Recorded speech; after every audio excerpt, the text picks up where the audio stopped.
You are probably already teaching learners about data. This could be information handling skills, data gathering, making sense of information in graphs, analyzing data from science experiments, and thinking critically about facts in text. Yeah, but how can I teach learners how to use data to solve a problem? You can use data circle. The data circle shows the different stages a person would go through when using data to solve a problem. The first stage is problem. Here, learners think of a question that could be answered with data. The second stage is plan. Learners may develop hypotheses and identify potential sources of data. The third stage is data. This is where the data is collected or acquired. The fourth stage is analysis, where the data is analyzed and explanation for the data are created.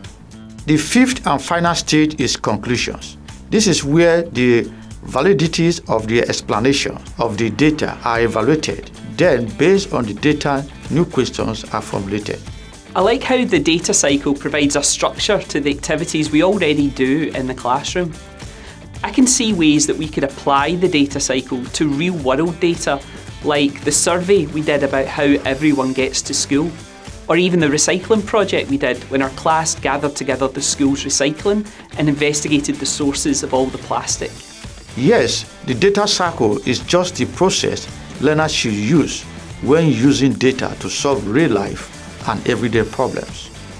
This means they can use real-world numerical data, but learners should be encouraged to collect new data from their everyday school lives, like you suggested.